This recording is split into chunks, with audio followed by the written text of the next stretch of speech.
Well, hello everyone and welcome to my studio. In this little lesson, I'm going to be painting this chickadee and we're going to be using a lot of palette knife to create really fluffy feathers. So if you're interested in making fluffy feathers on your birds, or you could use it on cats or any other wildlife paintings that you work on, stick around for this video. Coat of this acrylic paint, this primary red. I really love this. I follow another great painter who uses this primary red, and I've been playing around with it. So this is just a wood, one of those cradled wood panel surfaces, and I'm just going to go and put a layer of that down.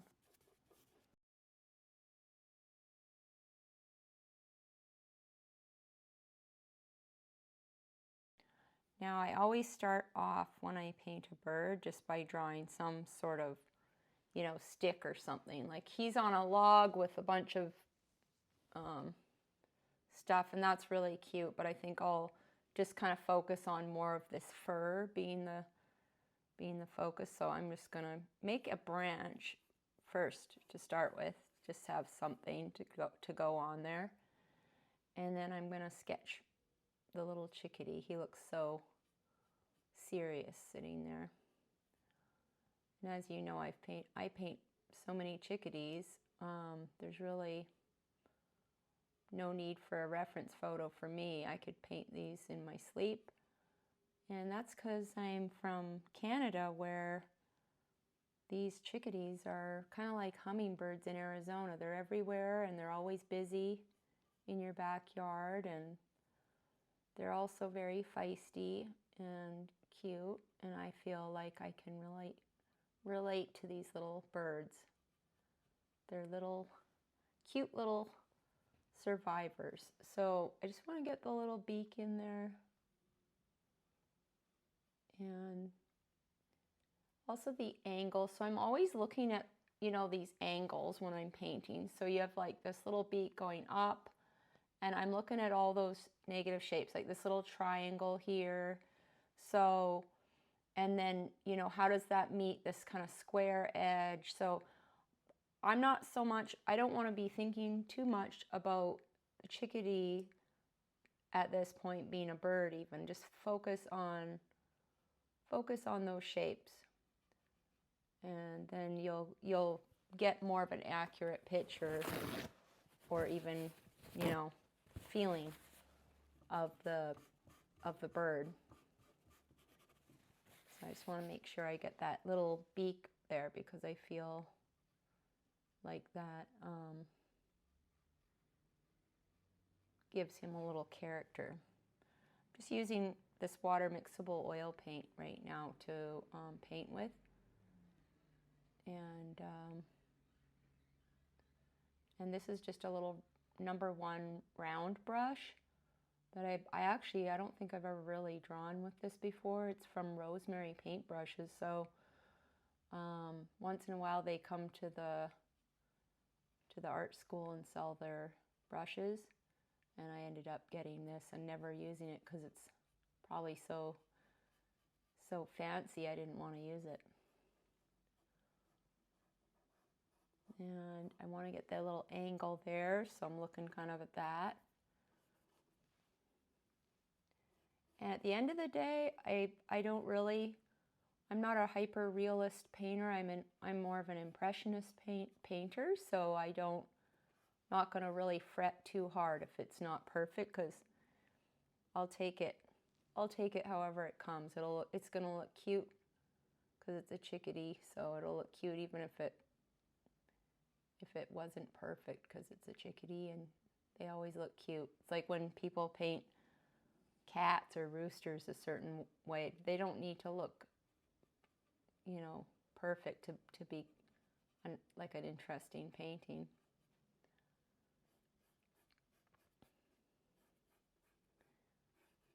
I totally don't mind if people like the realism paintings either. It's not my personality type. I'm just not that type of person to be able to paint.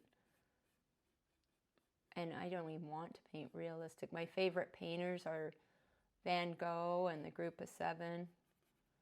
And I really enjoy the colors and the freshness of the brush strokes. I find it far more interesting than something that looks like a photograph myself. So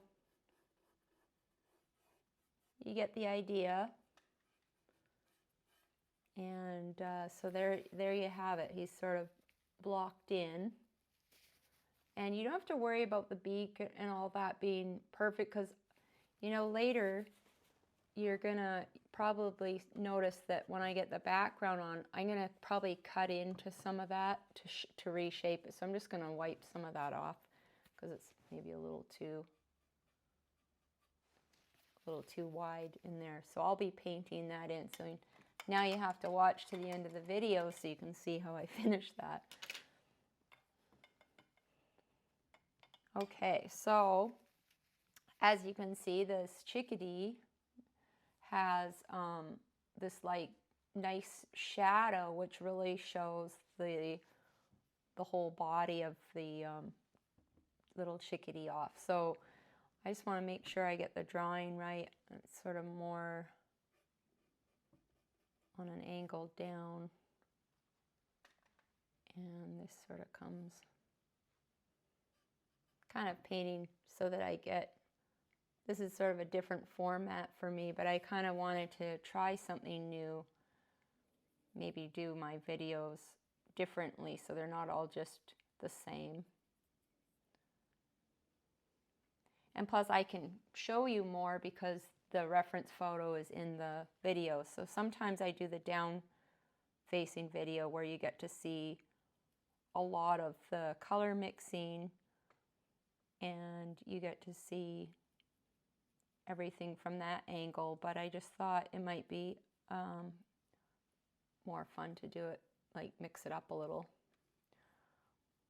So I'm just mixing, I don't know if you can see this, but I'm mixing this nice gray color using a little yellow ochre and this cobalt and a little bit of this transparent red oxide. So you get a nice warm gray. If it's too blue, you can add a little more red oxide to it. If you don't have transparent red oxide, you can always go with burnt sienna. Sorry. When I start to paint and talk, it gets a little tricky. So I'm just kind of blocking in some of that lighter area there with that gray color. And then I'm going to add a little more white to that mixture and just sort of look at my reference photo here and sort of block in just rough. This is a real rough stage.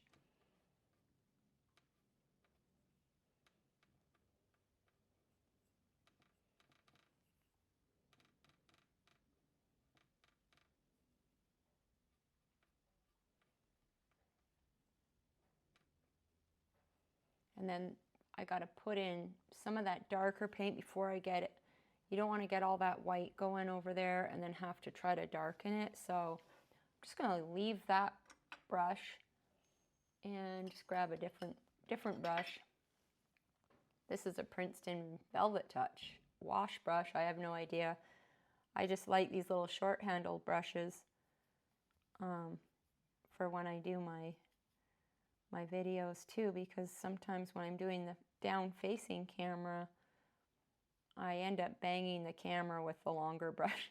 So that's why I'm using these short-handled brushes.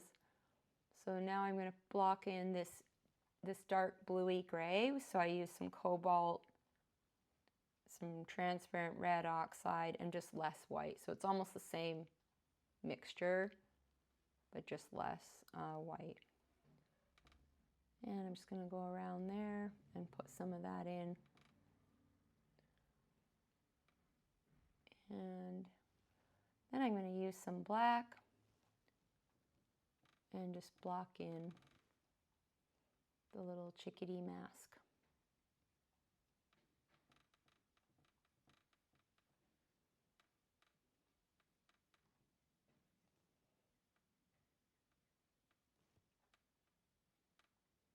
And the beak.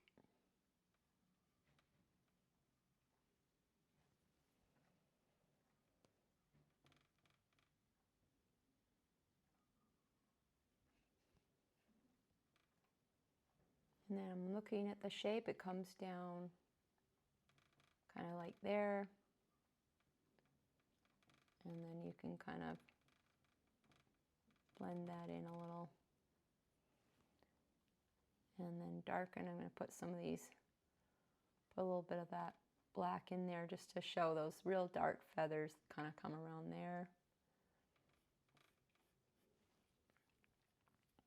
Just add a little white to that dark mix, and just with the tail, I often, you know, I always tell people I just kind of want it to be there, but, you know, not there sort of thing. I don't want to get into it too much. Too much detail on the tail, it starts to, like, you're not looking here anymore, you're starting to focus too much down there. So now we can go back to this little tiny brush and get a little bit of that gray, and I really like to get that eye in there.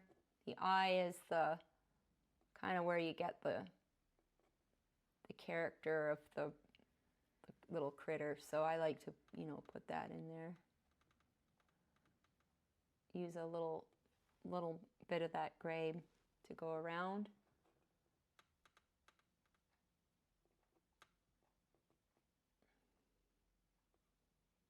And you can put some on the beak, like you see this very shiny little beak there.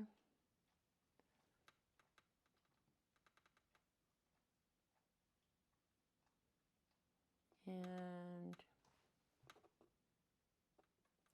you can put the highlight, but you can see that this line makes it kind of look almost like an angry chickadee, and we don't want that. So I'm going to go in with some black.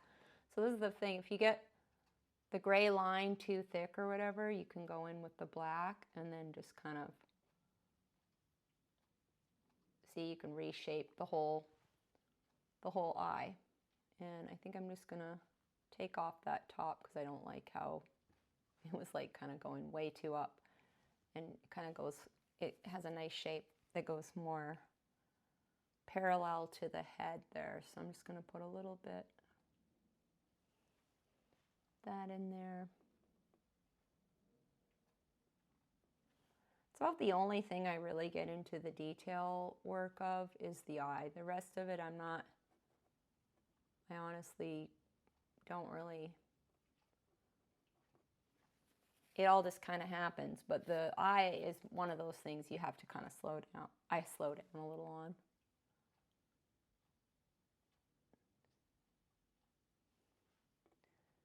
And the little highlight, I gotta remove it because it's kind of now in the wrong place. So that's what happens. I jump the gun, and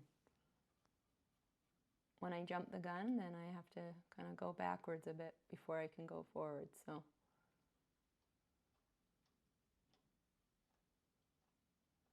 there we go. I'm just putting this beak in, and I'm kind of looking at the way the little, you know, beak and the fur are there, so that I want to have that black kind of going a little lower there, and it kind of wraps around the beak.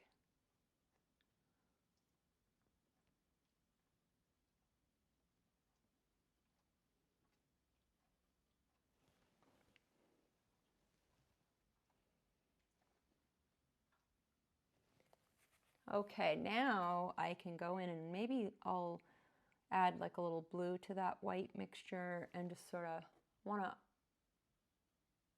get that a little lighter there. There. So now you can really see it.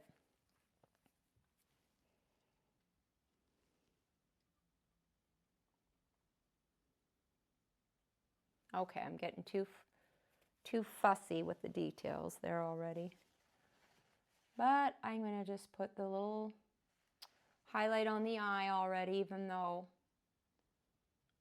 people will say, save that to the end, you know, but I like him to look alive. Look alive, little buddy. You know, so yeah, I like him to look alive. It gives me inspiration. So now he just looks like a gray bird.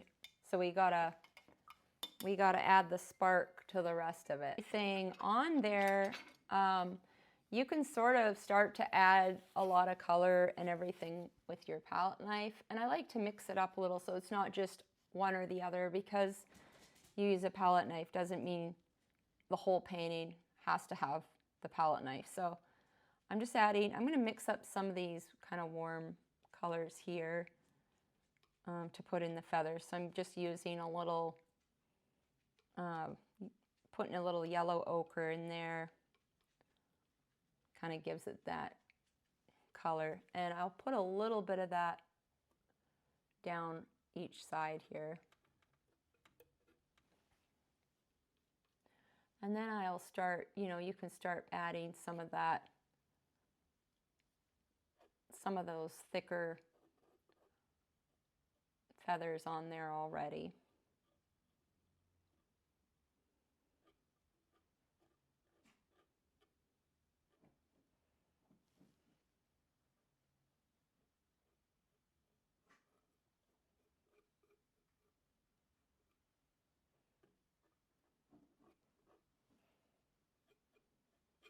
I'm paying attention to these, you know, where that real bright light comes down, and then where, you know, you see the light on the bird's cheek there.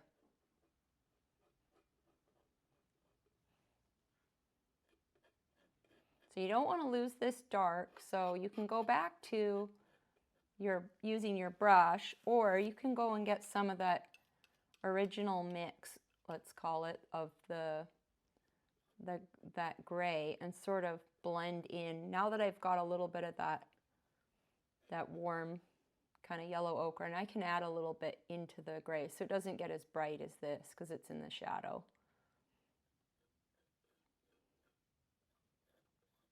And I got to look at that line there. It kind of comes down. And actually, I've sold a lot of Chickadee paintings, and people really love the thick paint and the brush strokes when you get them going like with the palette knife. You can get some of the black, and I'm looking at this angle here. I didn't really follow that too well earlier, so just kind of blend some of that. It also causes you to really loosen up because you can't avoid loosening up there. So, I'll go back to this little brush here that had my gray, feathery gray paint, and I'll put in a little bit of some of that detail work in there, so I'm not like a palette knife master, so I only do what I can do. So I'll get a little bit of this cobalt blue, and I like to just kind of put a little mark to show the edges of the tail. That's as detailed as I'll get with that, and then I'll put a little bit of that cobalt blue and gray mix on the side of the bird's feathers here, just to get that kind of light, but it's not as, shows the difference between the dark part of the chickadee's head and everything. And then I'm just gonna follow this kind of light pattern down here and blend in my earlier paint and sort of keep that shadow there.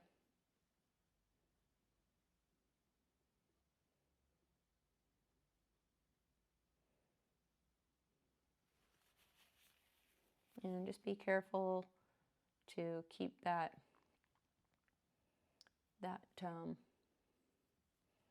dark area dark. I kind of forgot about it and started to go a little bit too light, but I can put it back in. And then I like to get those feathery marks back in there. So another fun thing about painting with the red underneath is if you like scratch down, you can see the red come through. It's really kind of cool. See that? I just revealed that underneath the eye there. So you're going to see when we work on the background how interesting you can make the marks there.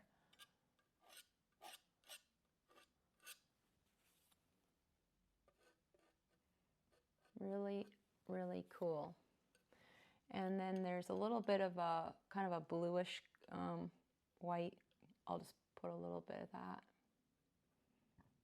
in there. It kind of is like the white that's a little bit more in the shadow.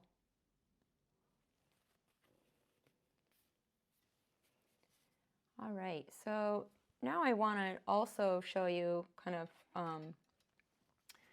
how to do sort of more of an abstract background. So I will mix up some paint and then we'll get started on that.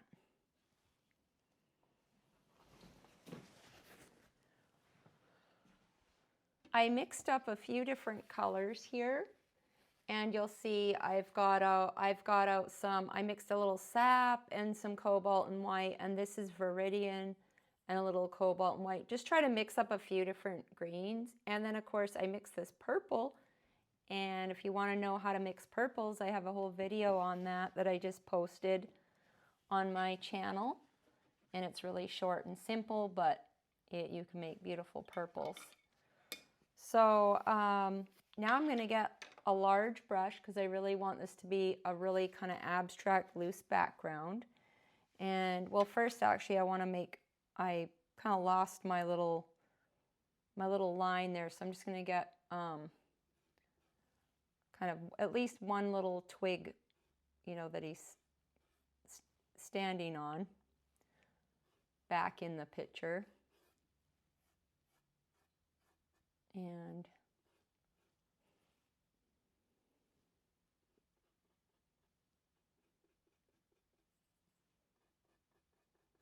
get that in there.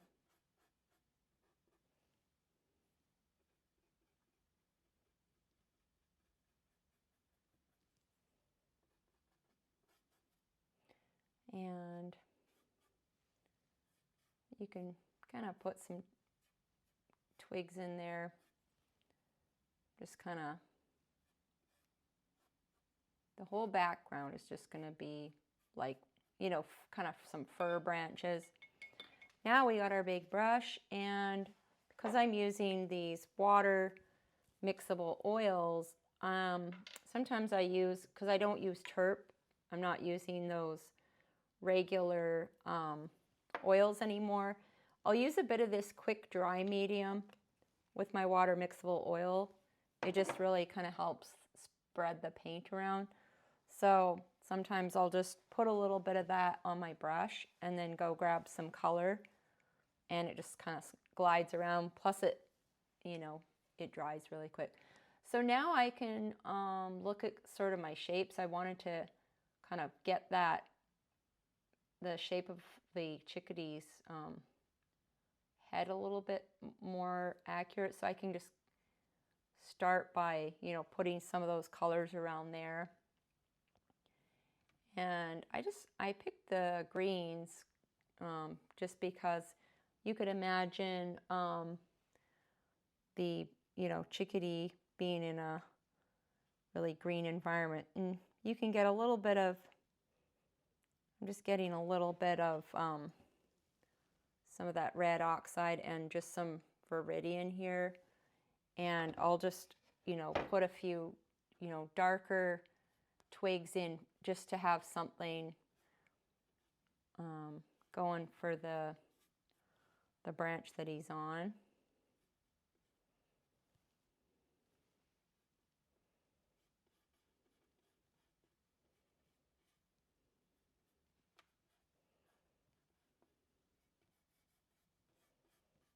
And you got the reference photo here with all these, you know, twigs that you can kind of, you know, spark your imagination with. But this is where I just get kind of, you just sort of have to, you know, go with it, you know. It's like there's really no, you know, no rules to this. I'm just sort of gonna put in some abstract shapes, if it were, you know, just sort of how to describe it. I'm not really, at this point, I'm just sort of gonna go with whatever happens. And I'm looking though at certain things, like I want the light to really contrast with his beak there, so that I can, you know, have that show up really well. So you may even go lighter around areas like that. But this is kind of where you kind of have fun, and you can, you know, I like to put in different colors and shapes. And you could do this with like different colors of blue, even for a blue sky.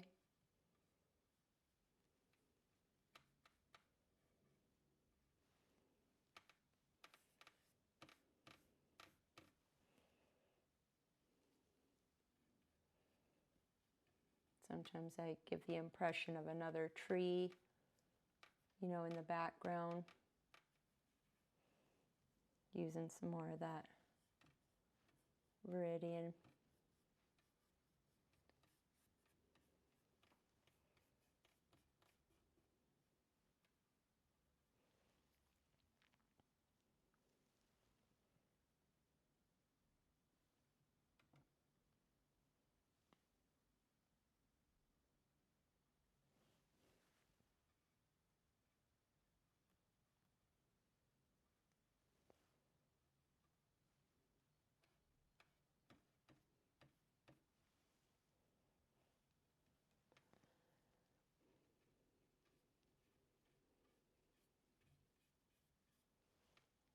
And as we get lower down in the scene, I'll sometimes add a few blues here and there. I'll just add a little more cobalt. So I just added a little more cobalt blue to that mixture there. That was just some Viridian and some white. So you just play around with the color and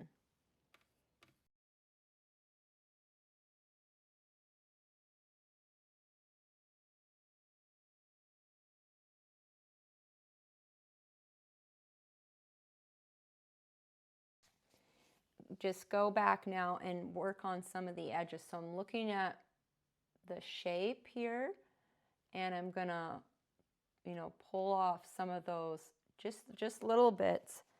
You can get some more black on your palette knife, and you can really soften the edges with your palette knife like that. So he has those feathers. You can take some edges right off. And it's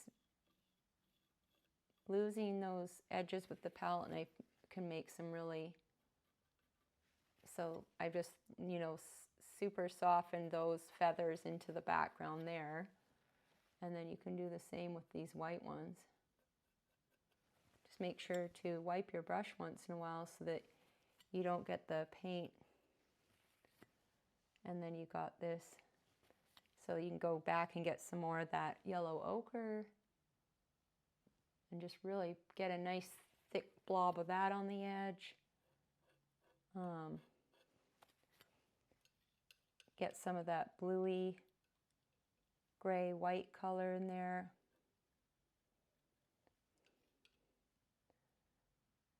And then I like to drag some of those feathers across there, the other feathers, just to really show those off. And then the back is pretty, these feathers are kind of smooth, but you can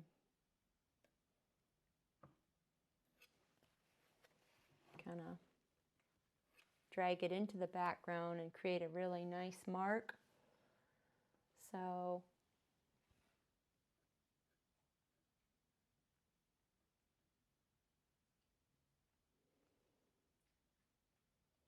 just really have fun and play around with that, and just see what you can do. You can go back and get some pure white to really amp up that highlight there on the cheek and on the chest there.